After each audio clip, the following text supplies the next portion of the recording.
बिस्मिल्लाहिर्रहमानिर्रहीम। अज़ीज़ तलबा, आज हम चैप्टर 12 का जो टॉपिक पढ़ रहे हैं वह charging and discharging a capacitor. ये कैपेसिटर किस तरह चार्ज होता है और डिस्चार्ज होता है, इसके मुतालिक हम बात करेंगे। इब्तिदा में जब हमने कैपेसिटर का आर्टिकल शुरू किया था तो उस वक्त हमने ये चीज़ डिस्कस की थी कि कैपेसिटर एक इलेक्ट्रिकल कंपोनेंट है, इलेक्ट्रिकल में और इलेक्ट्रॉनिक्स दोनों में इस्तेमाल करते हैं। अब जब इलेक्ट्रिकल या इलेक्ट्रॉनिक्स में जब भी इस कैपेसिटर को इस्तेमाल किया जाता है तो सिंगल कैपेसिटर इस्तेमाल नहीं होता, उसके साथ रेजिस्टेंस ज़रूर कनेक्ट होती है। मोस्टली जितने भी हमारे पास इलेक्ट्रॉनिक्स के अंदर आलात हैं उनमें इसका रेजिस्टेंस के साथ कम्बिनेशन इस्तेमाल होता है। तो ऐसा सर्किट जो रेजिस्टेंस आर, ये जो मैंने दिखाया इधर, और कैपेसिटर पर मुश्तमिल होता है, इसे हम RC सर्किट भी कहते हैं। अब ये हिस्सा आपके पास मैंने चार्जिंग के लिए दिखाया है। ये पूरा चार्जिंग ऑफ कैपेसिटर को एक्सप्लेन करता है और हम इसी को ज़रा एक्सप्लेन करेंगे। कैपेसिटर की चार्जिंग का जब हम मुताला करते हैं तो हम कैपेसिटर को रेजिस्टेंस के साथ एक बैटरी की मदद से सीरीज में जोड़ देते हैं। ये RC सर्किट आपके पास बना हुआ है। जो ही हम स्विच S को, ये S स्विच है, इसको कनेक्ट करते हैं इसके साथ, A एंड के साथ, capacitor will start to charge through this potential. इस बैटरी के पोटेंशियल के साथ कैपेसिटर चार्ज होना शुरू हो जाता है। जो प्लेट पॉजिटिव हैंड के साथ कनेक्टेड है उस पर पॉजिटिव चार्ज आएगा और अपोजिटली चार्ज आपके पास अपेयर होना शुरू हो जाता है। और जो ही कैपेसिटर ये चार्ज होने लगता है तो हमारे पास करंट फ्लो शुरू हो जाता है। जब कैपेसिटर मुकम्मल चार्ज हो जाता है तो करंट रुक जाता है। अब सवाल ये पैदा हुआ कि किस तरह इनके दरमियान तो डाइलेक्ट्रिक होता है, किस तरह ये करंट फ्लो करता है। देखिए, जब इसके ऊपर पॉजिटिव चार्ज आता है तो फौरन इसके ऊपर नेगेटिव चार्ज आता है। दोनों तरफ चार्जेस की वाइब्रेशन होती है और ऐसा महसूस होता है जैसे चार्ज फ्लो कर रहा है, आपके पास करंट पैदा हो गया है।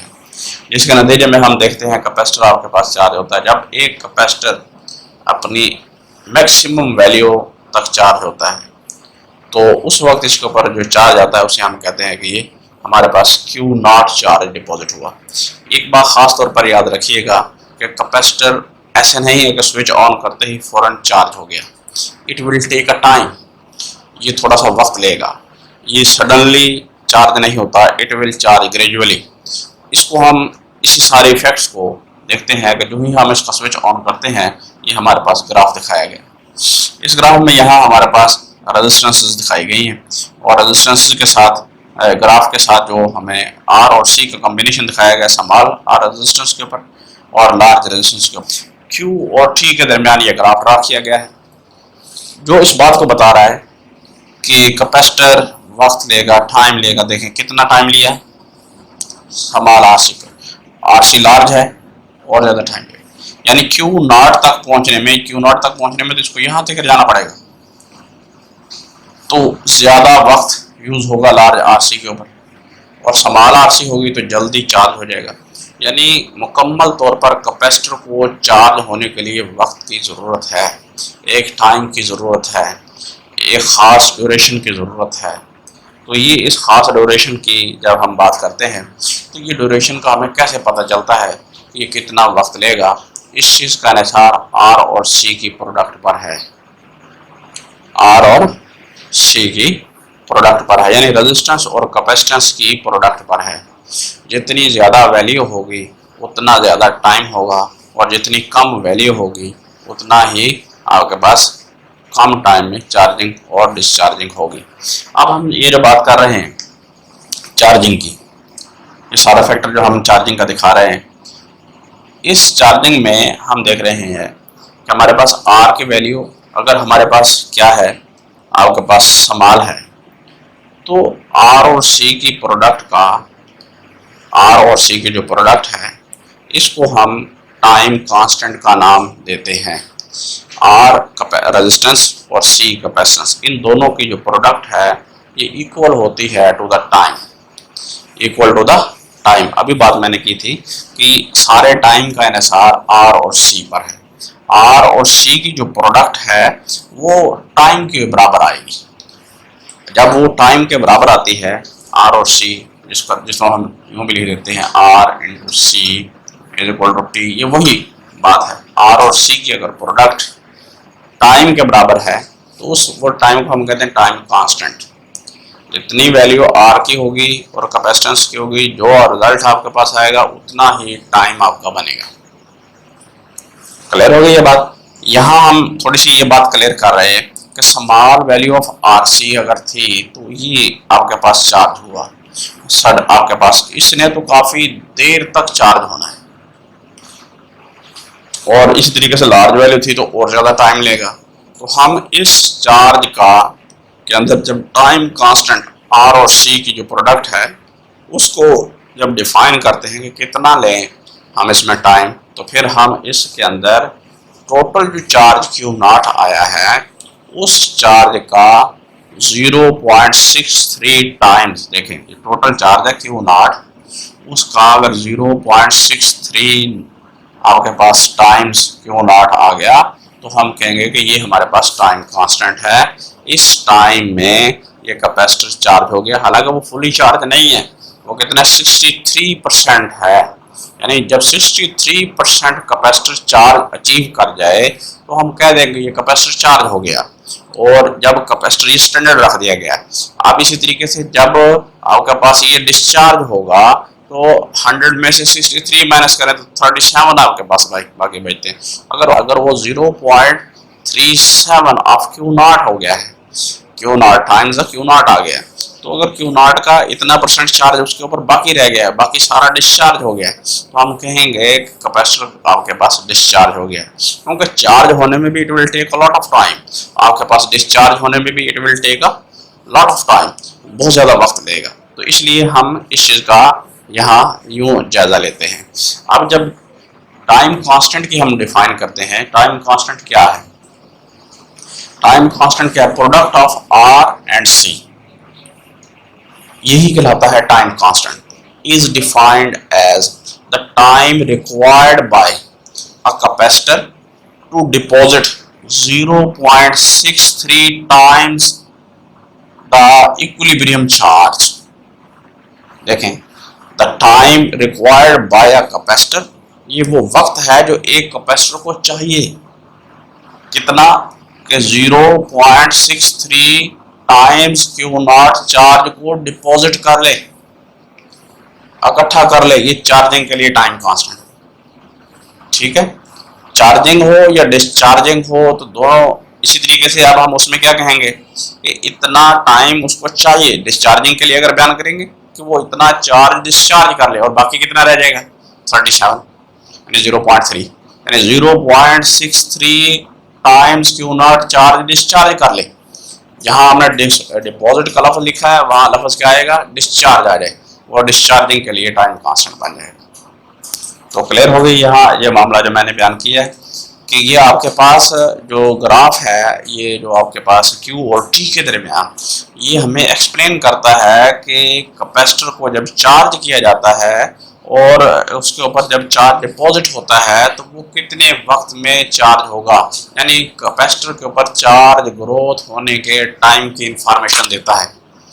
ये जहन में रखनी है बातें, एमसीक्यूज और शॉर्ट क्वेश्चन में बहुत आते हैं ये question, very important for the short question. बाद दफा सिंपली कह दिया जाता है डायग्राम बना दें या ग्राफ ड्रा कर दें, आपके पास 2 नंबर का शॉर्ट क्वेश्चन कहा जाता है। आरसी टाइम कांस्टेंट क्या है इसको डिफाइन कर दें, आपके पास ये सिंपली टाइम कांस्टेंट क्या है इसको डिफाइन कर दें, और भी इसके कुछ शॉर्ट क्वेश्चन बनेंगे जो आगे मैं एक्सप्लेन करूंगा। अब मैं डिस्चार्जिंग की तरफ आता हूँ। जब चार्ज हमने किया था तो स्विच एस का कनेक्शन कायम किया था ए के साथ। जब मैं डिस्चार्ज करने लगा, देखें तो आपके पास स्विच एस का कनेक्शन मैंने कायम कर दिया बी के साथ। इसका मतलब क्या है कि हमने बैटरी से इसको डिस्कनेक्ट कर लिया है। जब बैटरी से डिस्कनेक्ट कर लिया तो इन प्लेट्स के ऊपर चार्ज आया खड़ा है। अगर ये प्लेट बिलफर्ज ये पॉजिटिव चार्ज की हामिल है और ये प्लेट आपके पास क्या है, नेगेटिव चार्ज पोजेस कर रही है, इस प्लेट के ऊपर नेगेटिव चार्ज है, इधर पॉजिटिव है और इधर क्या है नेगेटिव। अब होगा क्या कि ये पॉजिटिव चार्ज जो आपके पास लेफ्ट साइड से आएगा और राइट साइड पर पड़े हुए नेगेटिव चार्ज को न्यूट्रलाइज कर देगा। अब इन चार्जेस के न्यूट्रलाइज होने में अब इसकी डायरेक्शन देखें उल्टी हो जाएगी, बिल्कुल जो पहले डायरेक्शन थी उससे आपके पास रिवर्स हो गई। पहले ये डायरेक्शन थी आपके पास, अब ये डिस्चार्ज हो रहा है, बिल्कुल रिवर्स हो गई। क्योंकि अब जो कैपेसिटर की प्लेट्स के ऊपर it will also take a time, ये भी कुछ वक्त लेगा। ये एक मिनट नहीं कि जो आपने स्विच हटाया और खत्म और डिस्चार्ज हो गया। पहले जो आपके पास कैपेसिटर की प्लेट पॉजिटिव चार्ज थी, आप उससे चार्ज मूव कर रहा है लेफ्ट से राइट की तरफ, नेगेटिव चार्ज को न्यूट्रलाइज कर रहा है। ये इफेक्ट कुछ देर के बाद जब खत्म होता है, कैपेसिटर फुली डिस्चार्ज नहीं हो पाता, 100% जिसे हम कहते हैं डिस्चार्ज नहीं हो पाता, तो हम इसके लिए क्या कहते हैं, it will take a lot of time 100% discharge होने के लिए। जब 100% डिस्चार्ज होने के लिए बहुत ज़्यादा टाइम लेगा, तो फिर हम इसको भी उसी तरीके से जो अभी मैंने बात की है कि जो टाइम इसका कांस्टेंट बनेगा, हम यूँ कह देंगे the time required by a capacitor to discharge, वहाँ डिपॉजिट का लफ्ज़ लिखा था, to discharge 0.63 times the equilibrium charge. सवाल आपके पास आरसी की वैल्यू होगी, उसी तरीके से आपके पास ये क्यू और टी के दरम्यान जो ग्राफ है, ये कहता है कि it will be discharge suddenly, rapidly, ये ज्यादा तेजी के साथ डिस्चार्ज होगा। अगर लार्ज वैल्यू होगी तो स्लोली डिस्चार्ज होगा। तो ये आरसी के ऊपर डिपेंड करता है आपके पास आरसी की जो वैल्यू है वो क्या है, उसके ऊपर सारे का सारा आपके पास एनएसआर करता है। अब अगर हम एक बात देखें जो हम बार बार कहे जा रहे हैं कि हमारे पास जो टोटल चार्ज है वो आपके पास ये Q not C V not के बराबर आता है। आपके पास टोटल चार्ज, इसने डिस्चार्ज होना है, इस चार्ज ने खत्म होना है। उसी तरीके से कितना डिस्चार्ज हो जाए, या तो आप यूं कह देंगे कि 0.63 डिस्चार्ज हो इसका, या फिर क्या रिमेनिंग इतना रह जाए, 0 टोटल में से क्यू नॉट में से 0.37 रह जाए। तो आपके पास दोनों बातें ठीक हैं। तो ये आपके पास जो वक्त लगेगा, जो टाइम लगेगा, उसको हम क्या कहेंगे, डिस्चार्जिंग ऑफ द टाइम। जो मोस्ट इम्पोर्टेंट ऑब्जेक्टिव वूमन देते हैं और चार्जिंग और डिस्चार्जिंग के लिहाज से वो इस तरह के ऑब्जेक्टिव पैदा कर देते हैं। Larger the value of RC, आपके पास अगर आरसी की वैल्यू लार्जर होगी, it will discharge rapidly, slowly, आपके पास फास्टली, आपके पास इस तरह 4-5 ऑप्शन होंगे, या बोथ कह देंगे, या मॉडरेटली आपके पास। तो अब आपने देखना है जिसकी लार्जर वैल्यू होगी, इट विल डिस्चार्ज स्लोली। आपके पास जिसकी स्मॉलर वैल्यू होगी, इट विल आपके पास डिस्चार्ज फास्टली, तेजी से। क्लियर होगी बात ये। अब मैं इसका एक बहुत ही इंपॉर्टेंट शॉर्ट क्वेश्चन है उसकी तरफ आता हूँ। आर और सी इज इक्वल टू टी, अभी हमने टाइम कांस्टेंट की बात की है। ये बहुत इंपॉर्टेंट शॉर्ट क्वेश्चन है जो आपकी बुक की एग्जाम्पल भी है, आई थिंक 12.6 है कि इस एग्जाम्पल के अंदर यही बात प्रूव कर रही है। देखें इसका जो यूनिट है वो है ओहम,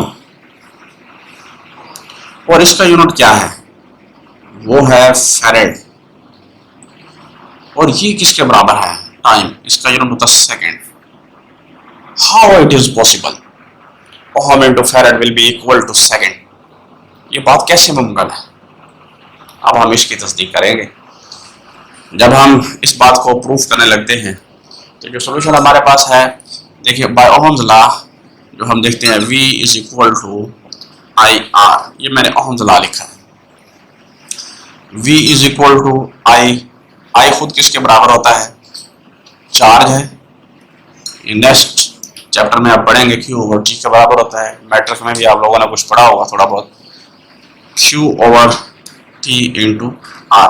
आपकी बुक में जो तरीका इख्तियार किया गया है, जो आपकी टेक्स्ट बुक में इस्तेमाल किया गया है, मैं उससे ज़्यादा सिंपल बयान करने लगा।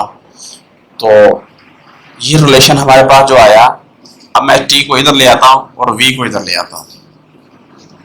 T is equal to Q over V into R by relation of, आपके पास कैपेसिटर इक्वेशन कहते हैं, या कैपेसिटेंस का रिलेशन जो हमने पढ़ा था, Q is equal to CV। इस इक्वेशन को हम कैपेसिटर की इक्वेशन कहते हैं, यानी इक्वेशन ऑफ अ कैपेसिटर। अब यहाँ से आप C निकालें, क्या मिलता है, Q ओवर, ये V नीचे आ गया आपके पास, that is a C, that is a capacitance, R into C। ये बात साबित हो गई कि T is equal to R into C when it is clear. जब ये बात क्लियर है, जब ये बात साबित है, तो फिर आपके पास नतीजे क्या निकले, second is equal to, second बराबर है किसके, ओहम इनटू फैरेड। अगर आप यहां 1 लगाएंगे तो यहां पर भी 1 लगा सकते हैं। ये बात क्लियर है। ये शॉर्ट क्वेश्चन बहुत इंपॉर्टेंट है, अमूमन एग्जाम में आता है। आपकी बुक ने जो मेथड अख्तियार किया है, उन्होंने जिस तरीके से सॉल्व किया, यहाँ इसकी वैल्यू पुट नहीं की, ये निकालने के बाद फिर कैपेसिटेंस की वैल्यू निकाली, फिर जो कैपेसिटेंस की ये इक्वेशन थी, इस इक्वेशन को इन्होंने मल्टीप्लाई किया, यहां से आर की वैल्यू निकाली अकेली, यानी टी इधर ले गए, क्यू उसके नीचे ले गए, तो टेक्स्ट बुक में किया गया। टी मल्टीप्लाई कर आपके पास हुआ और क्यू से डिवाइड हुआ, आर की वैल्यू आ गई, यहां से सी की वैल्यू ली, दोनों को मल्टीप्लाई कर दिया, यानी 2 इक्वेशनें थी, एक ये मिली जिससे आर की वैल्यू और एक यहां से सी की वैल्यू, इनको मल्टीप्लाई कर दिया और उससे भी वही जवाब आता है। ये मैंने पुट कर दी वैल्यू, और इससे थोड़ा सा इजी कंसेप्ट बन जाता है। अच्छा, जिसके साथ ही आज हमारा लेक्चर इख्तिताम पजीर होता है। अच्छे तरीके से ये बातें याद रखिएगा। कोई चीज़ समझ ना आए तो फौरन कमेंट करें और लाइक ज़रूर किया करें।